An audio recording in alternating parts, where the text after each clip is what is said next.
आह्वान गरिदिनु हुनका लागि यस मञ्चमा निम्त्याउँछु।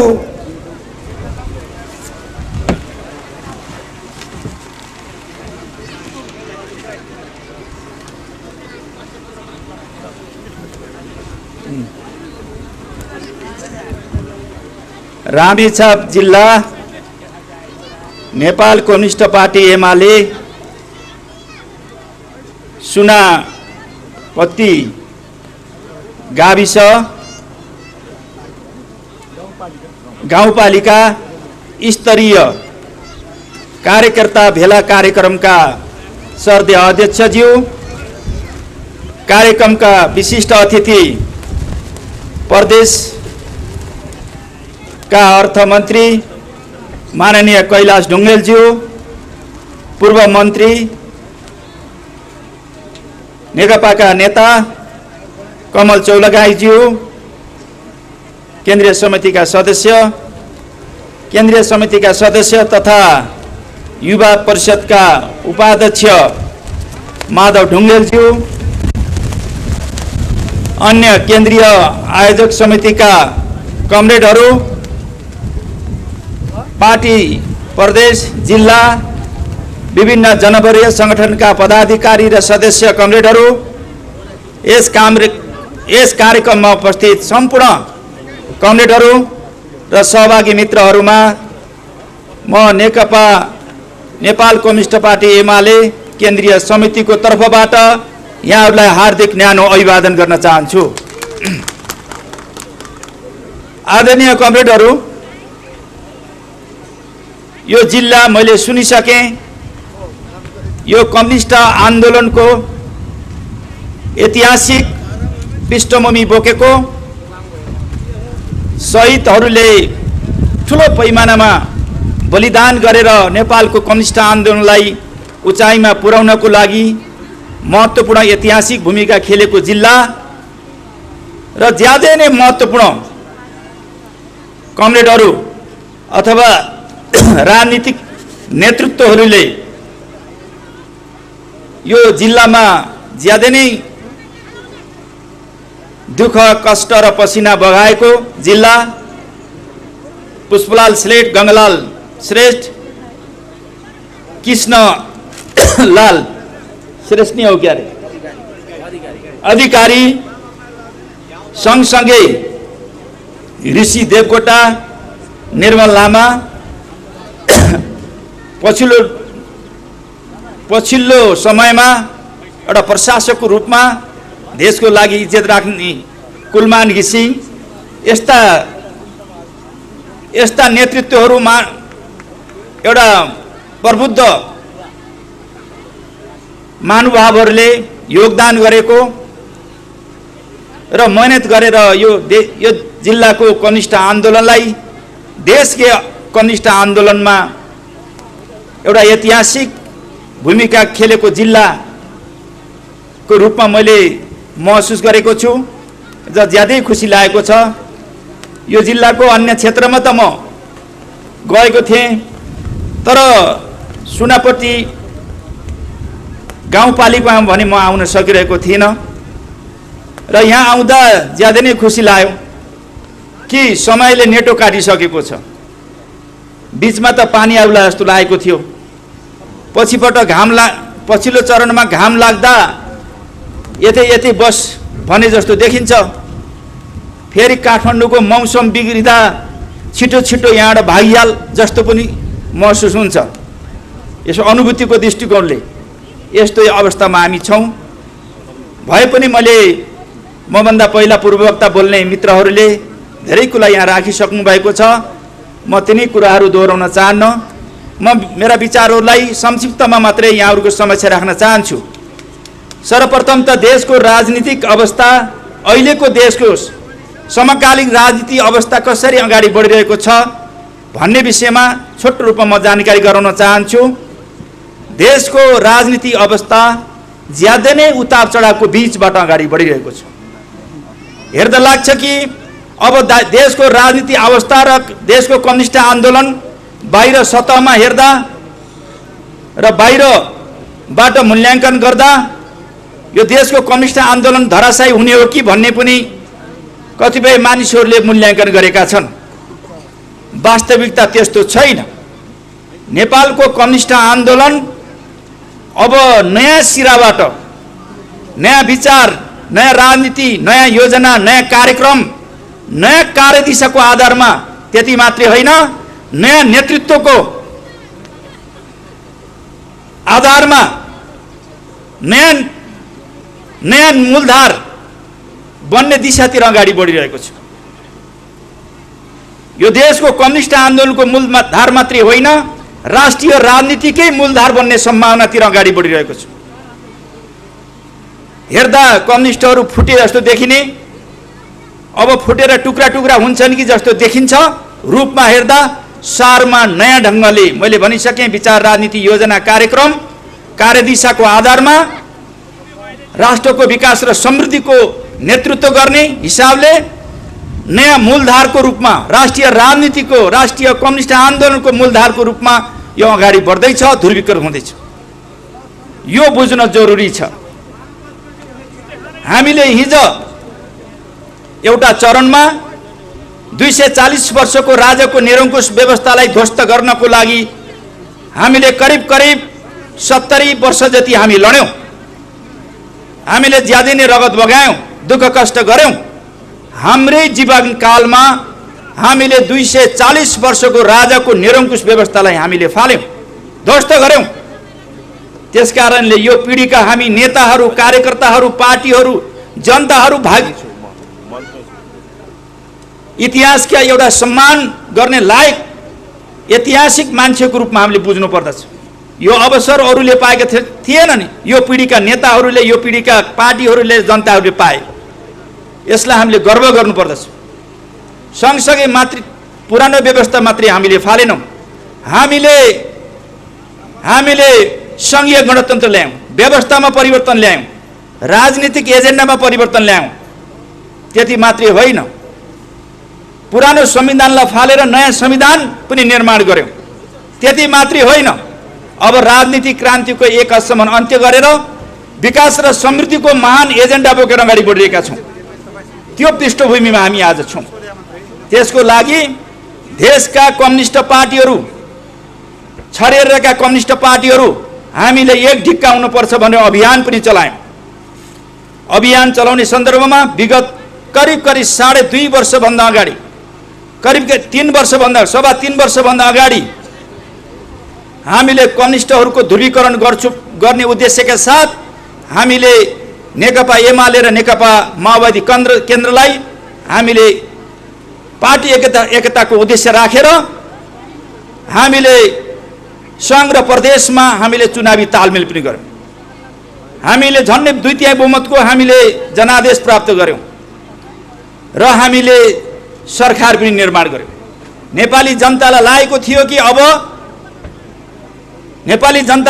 थियो कि अब देशमा कम्युनिस्टहरू एक ढिक्का भए, शक्तिशाली पार्टी बन्यो, अब छिटोभन्दा छिटो विकास र समृद्धि अगाडि बढ्छ भन्ने किसिमको मूल्याङ्कन थियो। तर त्यो मूल्याङ्कन हुँदै गर्दा र महसुस गर्दै गर्दा पार्टीभित्र खिचलो आयो, पार्टीभित्र अन्तर्विरोध आयो। त्यो स्वाभाविक अन्तर्विरोध थिएन, अस्वाभाविक प्रकारको अन्तर्विरोध थियो।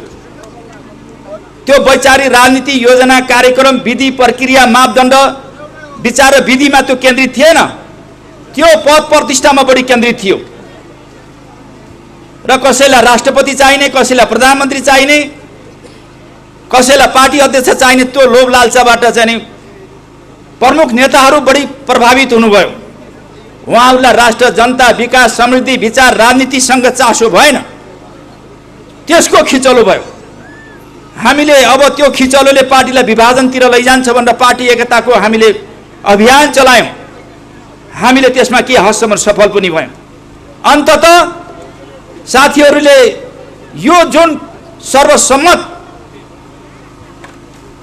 जसलाई पार्टी एकता गर्दा प्रथम अध्यक्ष बनाइएको थियो केपी शर्मा ओली, सर्वसम्मत संसदीय दलको नेता र प्रधानमन्त्री बनाइएको थियो केपी शर्मा ओलीलाई हाम्रै पार्टीका आफ्नै नेपाल कम्युनिस्ट पार्टी नेकपाका नेताहरूले को नेतृत्वमा त्यो प्रधानमन्त्री र पार्टी अध्यक्षलाई अपदस्थ गर्ने जुन किसिमको हरकत गरियो, त्यसको खिलाफमा हामी लड्यौँ। हामी पार्टी एकताको पक्षमा निरन्तर भिडिरह्यौँ। अन्ततः उहाँहरूले सक्नु भएन पार्टी फुटाल्न र विपक्षीहरूसँग मिलेर, विपक्षको नेतृत्वमा होइन, आफ्नै पार्टीभित्रको नेतृत्वले सरकारबाट अपदस्थ गर्ने उद्देश्यका साथ साथीहरू अगाडि बढ्नुभयो र विपक्षका सांसदहरूले होइन कि आफ्नै सांसदहरू, आफ्नै पार्टीका नेताले त्यो हरकत गरिसकेपछि अब पार्टी पनि अगाडि बढ्न सक्दैन, सरकार पनि अगाडि बढ्न सक्दैन, सदन पनि अगाडि बढ्न सक्दैन भनेर मूल्याङ्कन गरेर त्यो संसद विघटन गरेर नयाँ ताजा जनादेशमा जाने जो उद्देश्यका साथ संसद विघटन गरिएको थियो। तर त्यो संसद विघटन गरेर नयाँ चुनावमा जाने निर्णय गरिएको थियो। सर्वोच्चले त्यसलाई हामीलाई हराइदियो, संसद पुनर्बहाली गराइदियो र त्यो निर्णयपछि हाम्रै नेताहरू साथीहरूले संसद बहाली भइसकेपछि चुनावमा जान नचाहने, जनतासित डराइरहेका, चुनावमा हारिन्छ भनेर डराइरहेका नेताहरूले अब संसद बहाली भयो भनेर लड्डु खानुभयो र लड्डु खानुभयो, खुसियाली मनाउनु भयो। पार्टी अध्यक्ष, प्रधानमन्त्री सडकबाट, पार्टी प्यालेसबाट उहाँहरूले निर्णय गर्नुभयो, केपी शर्मा ओली जिल्ला कारवाही गर्नुभयो, यी सारा हरकतहरू गर्नुभयो। तपाईँ हामीले यो देखिरहेका छौँ, यो भनिरहनु पर्ने त होइन, तर स्मरण गराउन खोजेको। यी घटनाहरू अगाडि बढिसकेपछि त्यो लड्डु पेटमा नपुग्दै, घाँटीबाटै नओकल्नु, ननिल्नु, बिचमा गएर बसिदियो। त्यसपछि दोस्रो सर्वोच्च अदालतको जो निर्णय आयो कटेलको मुद्दामा र आफ्नो आफ्नो पार्टीमा फर्किने जो आदेश आयो, निर्णय आयो, त्यसपछि अहिले तपाईँले, त्यसपछि हामी देखिरहेका छौँ, सबैलाई जानकारी छ, माधव नेपालजीको नेतृत्वमा रहेको एउटा गुट रुवाबासी चलिरहेको छ, प्रचण्डमा रहेको एउटा गुट, नेतृत्वमा रहेको एउटा गुट छटपटाइरहेको छ, छटपटाट चलिरहेको छ, रुवाबासी चलिरहेको छ। अहिलेको राजनीति अवस्था यस्तो छ र प्रचण्डजीको नेतृत्वमा रहेको गुटले के भनिरहेको छ भने आफै उहाँ कुनै प्रधानमन्त्री बन्ने स्थितिमा हुनुहुन्न, उहाँको त्यो हैसियत पनि छैन, हैसियत छैन भन्ने कुरा उहाँलाई त्यो महसुस भइसकेपछि अब म बन्ने सम्भावना छैन। तर अब काङ्ग्रेस र अन्य पार्टीको नेताहरूलाई प्रधानमन्त्री बन्दिनको लागि आग्रह गर्दै हिँड्नु भएको छ। आफू बन्ने सम्भावना त छैन, तर काङ्ग्रेस र अन्य पार्टीको नेताहरूलाई प्रधानमन्त्री बन्ने आग्रह गर्दा पनि कसैले प्रचण्डजीलाई पताएको छैन, पताइदिएन। आफू भन्ने त छोड्नु, सरकारलाई बन भन्दा पनि कसैले उहाँलाई पताएन। यो स्थितिबाट गुज्रिरहेको छ। माधव नेपाल र उहाँसित लागेका साथीहरू यता न उति रूपमा गइरहनु भएको छ। पार्टीमा फर्क्यौँ कि समानान्तर कमिटी गठन गरौँ कि भन्ने स्थितिबाट, दुविधाबाट गुज्रिरहनु भएको छ। यतिसम्म कि पछिल्लो चरणमा जो पार्टी एकताको महान अभियानमा हामी थियौँ र एकता गरेका थियौँ, जुन लक्ष्यका साथ प्रचण्डजीले जुन एकता गर्नुभएको थियो, उहाँको सोच इमान्दारीपूर्वक पार्टी एकता गर्ने पक्षमा थिएन भन्ने कुरा अहिले पछिल्लो चरणमा पुष्टि भयो। प्रचण्डजीको त्यो पछिल्लो चरणमा शान्ति प्रक्रियामा आइसकेपछि द्वन्द्वकालमा के भयो त्यतातिर नजाउँ, धेरै कुरा छन्, समय आउँदा मौकामा ती कुराहरू गरौँला। म पछिल्लो चरणमा शान्ति प्रक्रियामा आइसकेपछि हामीले द्वन्द्वकालमा पनि उहाँहरूले गरेका गतिविधिको बेहोरेका छौँ र शान्ति प्रक्रियामा आए त दुनियाँले बुझेको छ। कहीँ भित्र रहस्य छन्, ती लुकेका रहस्य छन्, क्रमशः ती उजागर हुँदै जानेछन्।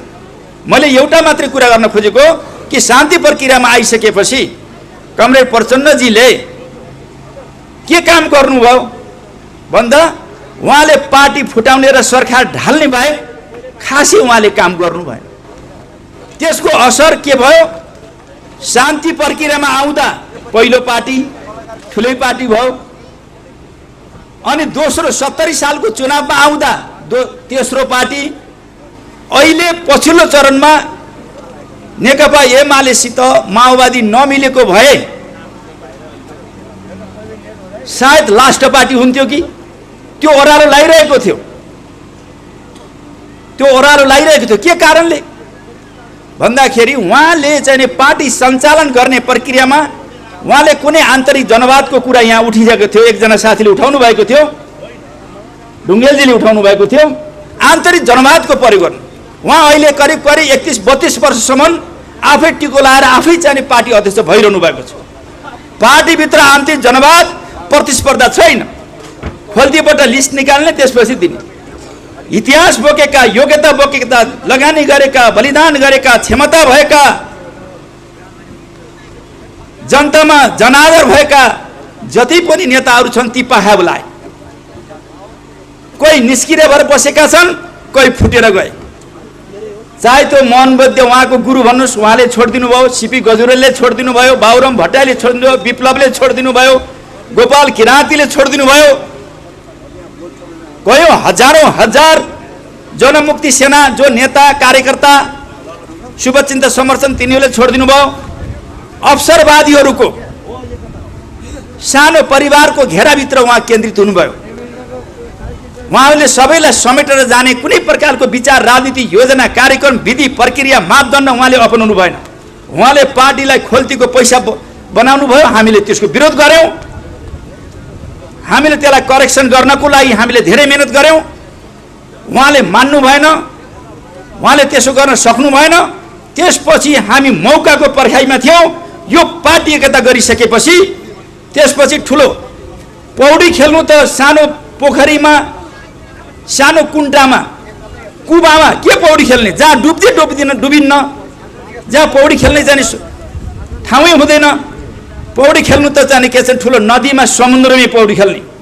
जो पौडी खेलेर पार हुन्छ त्यो सफल हुन्छ, जो डुब्छ। त्यो उद्देश्यका साथ हामी पार्टी एकतामा आएका थियौं र कतिपय साथीहरू डुब्दैछन्, कतिपय साथीहरू पौडी खेलेर पार हुँदैछन्। यो चरित्र अहिले चरितार्थ हुँदैछ। हामी पौडी खेलेर पार गर्ने स्थितिमा हामी अगाडि बढिरहेका छौं। हामीले भनेका थियौं हामी बन्जर जमिनमा पनि हामी उम्रिनेछौँ, आफ्नो तागत, आफ्नो हैसियत, आफ्नो क्षमता लगाएर गर्नेछौँ। त्यो पार्टी जो नेकपा माओवादी केन्द्र पार्टी थियो, त्यो पार्टीमा अब यसको भविष्य छैन भन्ने बुझेर नै हो। एक त त्यो पार्टीमा प्रचण्डजीको नेतृत्वमा सरकार ढाल्ने र पार्टी फुटाउने बाहेक केही हरकत भएनन्। 9वटा सरकार ढालिएछ, 9-10 वटा टुक्रा बनाइसक्नु उहाँले। त्यति मात्रै होइन, त्यो आदत हो। कम से कम एउटा नेकपा एमाले भन्ने पार्टी सग्लो थियो। प्रचण्डजीको प्रवेश भइसकेपछि नेकपा एमाले र 2 टुक्रा बनाइदिनु भयो। यहाँ पनि त्यो चाहिँ चरित्र देखा पर्यो। त्यो रोग यहाँ पनि सर्यो। अब त्यसबाट हामीले मुक्ति पाउनु पर्दछ, त्यसबाट माथि उठ्नु पर्दछ। अब मैले भनिसकेँ, विचार, राजनीति, योजना, कार्यक्रम, राष्ट्र, जनता, विकास, समृद्धिको आधारमा अब नयाँ केपी शर्मा ओलीको नेतृत्वमा हामीले चाहिँ के छ भने अब ध्रुवीकृत, फेरि भन्न चाहन्छु, एकीकृत र राष्ट्रिय राजनीतिको मूलधार यो पार्टी निर्माण गर्नुपर्दछ। साथीहरू भनिरहनु भएको छ कि केपी शर्मा ओलीलाई किन मान्ने, केपी शर्मा ओलीको नेतृत्वमा हामी किन अगाडि बढ्ने। तपाईँ तुलनात्मक रूपमा हेर्नुहुन्छ भने पार्टी अध्यक्ष प्रचण्डजी पनि 33 वर्ष 32 वर्ष भइरहनु भएको छ। माधव नेपालले पनि 17, 18, 16, 17 वर्ष, 15, 16 वर्ष हुनुभयो। तर केपी ओलीजी पार्टी अध्यक्ष र प्रधानमन्त्री हुँदा माधवजी, झलनाथजी र प्रचण्डजी हुँदा त्यसको फरक छ। तपाईहरूले देखिरहनु भएको छ। विचार, राजनीतिमा, योजना र कार्यक्रममा, विकास र समृद्धिमा तपाईँ फर्केर हेर्न सक्नुहुन्छ। केपी शर्मा ओली राष्ट्र, राष्ट्रियता र राष्ट्रिय अखण्डताको विषयमा तपाईँ चिरा पारेर हेर्नुहोस्, पाटमा हेर्नुहोस्, उहाँ राष्ट्रियताको प्रश्नमा 1 नम्बर नेता हो। विकास र समृद्धिको प्रश्नमा पनि उहाँ 1 नम्बर नेता हो। त्यति मात्रै होइन, हिजो जनआन्दोलन, जनयुद्ध, जनसङ्घर्ष, सबै सङ्घर्षको अथोरिटी, त्यसको नायक त्यसको नेतृत्व गर्ने, त्यसलाई सबैलाई समेटेर जाने हैसियत राख्ने नेता पनि केपी शर्मा बन्ने सम्भावनातिर अगाडि बढिरहेको छ। प्रचण्डजी जनयुद्धको नेतृत्व गरे भन्ने त छ, जहाँ हामी पनि थियौँ, जहाँ मोहन वैद्य किरण पनि थिए, जहाँ बाबुराम भट्टराई पनि थिए, जहाँ विप्लव पनि थिए, जहाँ गोपाल किराती पनि थिए, जहाँ बादल पनि थिए, जहाँ टोपबहादुर रायमाझी पनि थिए, जहाँ प्रभु शाहहरू थिए, लेखराज भट्टहरू थिए, उहाँ पुरा अल्पमत परिसक्नु। त्यसको जस, त्यसको नेतृत्व गर्ने भन्ने कुराको औचित्य छैन। उहाँले माओवादी केन्द्रलाई लिएर नेकपा एमालेसित एकता गराइदिनु। ओलीजीलाई पार्टी अध्यक्ष स्वीकार गरि, प्रथम अध्यक्ष स्वीकार गरिसक्नुभयो। ओलीजीलाई उहाँले संसदको नेता, सर्वसम्म नेता र प्रधानमन्त्री, उहाँको प्रस्तावमा, प्रचण्डजीको प्रस्तावमा, माधव नेपालजीको समर्थनमा अगाडि बढ्यो। हामीले तालीपिटी पास भयो। हामी त्यही जसलाई प्रथम अध्यक्ष बनाइएको थियो, जुन पार्टीमा एकता गरिएको थियो, हामी त्यही छौँ। प्रचण्डजी कहाँ हुनुहुन्छ? माधव नेपालजी कहाँ हुनुहुन्छ? उहाँहरूले सोच्नु पर्ने बेला हामी त त्यही छौँ। हामी भागेका छैनौँ। हामी त्यही एकतालाई सम्मान गरेर अगाडि बढेका छौँ। उहाँहरू, मैले भने, फेरि भन्छु, दोहोऱ्याएर तेह्राएर भन्छु, उहाँहरू विचार, राजनीति, योजना, कार्यक्रम, राष्ट्र, जनता, विकास, समृद्धिमा हुनुहुन्न। उहाँ अहिले पनि पद र प्रतिष्ठा, पैसामा, परिवारमा केन्द्रित हुनुहुन्छ। यो कुरा बुझेकी कुरा हो। उहाँहरू त्योभन्दा माथि उठ्न सक्नु भएको छैन। यही बसेको भए प्रचण्डजी, माधव नेपालको पनि केही सम्मान हुने सम्भावना थियो। अब ती सम्भावनाहरू यति छिटो जालन जस्तो लागेको थिएन। 1-2 वर्ष लाग्छ कि भने लागेको थियो। त्यो हरकत यति छिटो देखिएला जस्तो छ। त्यो उजागर हुँदैछ। हुँदाहुँदै त अस्ति चाहिँ हामीलाई पूर्व माओवादीका, जो हामी अहिले यता छौँ, केपी शर्मा ओलीसित छौँ, हामी सँगै छौँ, उहाँहरूलाई सांसदहरू हामीलाई निकाल्नु भयो अरे। हामीलाई पहिले भनेका थियौँ, हामीलाई यो सांसद, मन्त्री भन्ने कुरा राष्ट्र, जनता, विकास, समृद्धि, पार्टी, आन्दोलन, विचार, राजनीति भन्दा यो केही पनि होइन। पार्टी, विचार, राजनीति ठिक भयो, योजना र कार्यक्रम ठिक भयो, राष्ट्र र जनताप्रति हामी जिम्मेवार भयौँ, पार्टीप्रति इमान्दार भयौँ, सिस्टमप्रति इमान्दार भयौँ भने त्यो सांसद र मन्त्री त आइरहन्छ। तर मुख्य विचार, राजनीति, योजना, कार्य, राष्ट्र र जनता, विकास र समृद्धिलाई छोड्यो भने त्यो सबै चिज सधैँको लागि छोडिन्छ। सबै सधैँको लागि गुम्छन्। यो मूल्याङ्कन गरेर हामी अगाडि बढिरहेका छौँ। हामीलाई केही जस्तो पनि लागेको छैन। राष्ट्र र जनता, विचार र समृद्धिको विषयभन्दा त्यो विषय गौड लगाइरहेको छ। तपाईँले अहिले राष्ट्रिय राजनीतिमा के होला, अब कता जाला, यो सही दिशातिर अगाडि बढ्छ। अब माधव नेपाल र एउटा टिम यता न उति भइरहेछ। सबभन्दा ठुलो टिम, सबभन्दा ठुलो शक्ति, सबभन्दा ठुलो त्यसभित्रको ठुलो समूह नेकपा एमाले, जनताको बहुदलीय जनवाद र सूर्यचन्द्रप्रति आकर्षित छ र त्यतै गोलबन्दै हुँदै गइरहेछ, दुर्विकृत हुँदै गइरहेछ र जान्छ, अगाडि बढ्छ। र अब त्यो ध्रुवीकृत हुँदै, एकीकृत हुँदै फेरि हामीसँगै त्यो गोलबन्द हुँदै जाने सम्भावना बढेर गएको छ। केही छिटपुट नेता र केही साथीहरू त्यसबाट फुत्किन सक्छन्। त्यो पनि नहोस्, त्यो पनि नफुत्कियोस्, बाहिर नजाओस् भन्ने उद्देश्यका साथ हामी अगाडि बढिरहेका छौँ। अब प्रचण्डजीको समूहको कुरा गर्ने हो भने, टिमको अथवा गुटको कुरा गर्ने हो भने, उहाँहरू प्रधानमन्त्रीको खोजीमा हुनुहुन्छ। एनी हाउ, कुनै पनि हालतमा केपी शर्मा हटाऊ भन्ने हुन्छ। आफू नभए पनि अरूलाई भनिहाल्छ। यस्तो किसिमको पाप मन बोकेर उहाँ अगाडि बढिरहनु भएको छ। हामी सबैलाई जानकारी छ, सबैले देखिरहेका छौँ, दुनियाँले देखिरहेको छ, हामीले मात्रै होइन। र त्यो हुने सम्भावना पनि कम छ।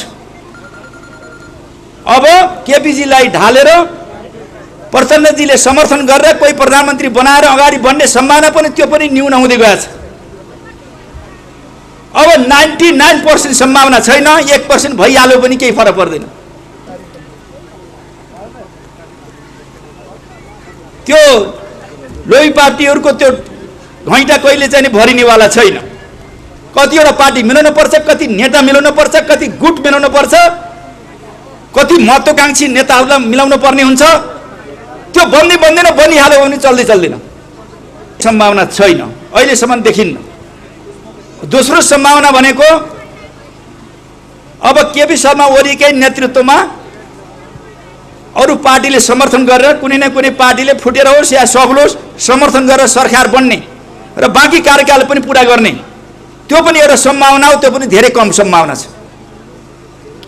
अब केपी शर्मा ओलीले पहिले यो संसद र यो सरकार अब चल्दैन, त्यसकारणले चुनावमा जानुपर्छ भन्ने जुन किसिमको निष्कर्ष निकालियो थियो त्यही दिशातिर अब अगाडि बढिरहेको छ।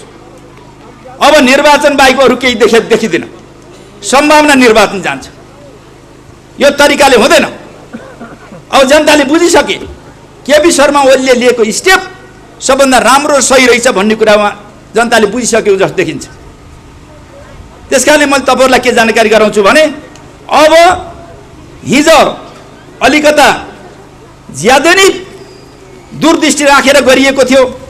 थोरै चाहिँ कानुनी प्रक्रियामा अलिकता तलमाथि परेको कारणले सायद सर्वोच्चले त्यस्तो निर्णय गर्दै होला र सर्वोच्चले देशको राजनीतिक निर्णय थियो, देशको राजनीतिक अवस्था, देशको पार्टीको आन्तरिक अन्तर्विरोध, त्यसको चाहिँ गहिराइपूर्वक नबुझिया कारणले त्यस्तो निर्णय गरिदियो, संसद पुनर्बहाली गरिदियो। अब विधिसम्मत तरिकाले सबैले बुझ्ने गरिकन अब संसद विघटन गरेर चुनावमा जाने बन्छ कि जस्तो लागिरहेछ। सबभन्दा बढी 99 सम्बन्ध त्यता बन्छ। त्यसकारणले तपाईँहरू चुनावको लागि हामी तयार हुनुपर्छ। अब जनताले चाहिँ बुझ्ने, सबै पार्टीहरूले पनि बुझ्ने, यो अभियानलाई कसैले रोक्न सक्ने स्थिति देखा पर्दैन। त्यसकारणले हामीले चाहिँ अब चुनावको लागि तयार हुनुपर्ने छ। अहिलेदेखि चुनाव हो। अबको कार्यदिशा भनेको तपाईँ हामीलाई थाहा छँदैछ। अब सही विचार र सही राजनीति र सही योजना कार्यक्रमको आधारमा पार्टी ध्रुवीकृत गर्ने, नेपालको कम्युनिस्ट आन्दोलनलाई केपी शर्मा ओलीको नेतृत्वमा ध्रुवीकृत गर्दै जाने र विकास र समृद्धिको महान अभियान जो हाम्रो कार्यदिशा हो, अहिले समाजमा पुग्ने जो कार्यदिशा हो, त्यो अभियानलाई चाहिँ हामीले पछ्याउने। त्यो अब केपी शर्मा ओलीको नेतृत्वमा मात्रै सम्भव छ भन्ने पुष्टि गर्नुपर्ने हुन्छ। आज त्यो कार्यदिशाको विपरीत, विचारको विपरीत, राजनीतिक योजना र कार्यक्रम विपरीत आज प्रचण्डजीहरूले जे गरिरहनु भएको छ, अरू साथीहरूले उहाँहरूमा कुनै सङ्गति छैन। सबै हामीलाई थाहा छ, कुनै सङ्गति छैन। कहिले विकास र समृद्धि भन्नुहुन्छ, राजनीतिक क्रान्ति गर्ने हो अब भन्नुहुन्छ, राजनीतिक क्रान्तिको अन्त्य भयो, विकास र समृद्धि अथवा आर्थिक क्रान्ति गर्ने भन्नुहुन्छ। कहिले होइन सडकमा जाने भन्नुहुन्छ, फेरि म नयाँ युद्ध गर्छु भन्नुहुन्छ। कहिले मांसाहारी आन्दोलन गर्ने भन्नुहुन्छ, कहिले 5000 को मैले जिम्मा लिन्छु भन्नुहुन्छ। यो किसिमको कुनै उतार चढाव के भन्दा के हुन्छ, यो के दिमाग एउटा सन्तुलनमा छैन। त्यसकारणले हामीले स्पष्ट रेखाङ्कन, स्पष्ट चाहिँ धारणा भनेको अहिलेको विकास र समृद्धि हो र अहिलेको आर्थिक क्रान्ति गर्ने नै हो। हाम्रो कार्यदिशा त्यही हो। त्यसको लागि सम्पूर्ण कम्युनिस्टहरूलाई, सम्पूर्ण जनताहरूलाई समेटेर एउटा ध्रुवीकृत, एकीकृत, केन्द्रीकृत कम्युनिस्ट पार्टी निर्माण गर्ने, त्यो महान अभियानमा अगाडि बढ्ने। अब कर्मशः यो दिशातिर अगाडि बढ्छ।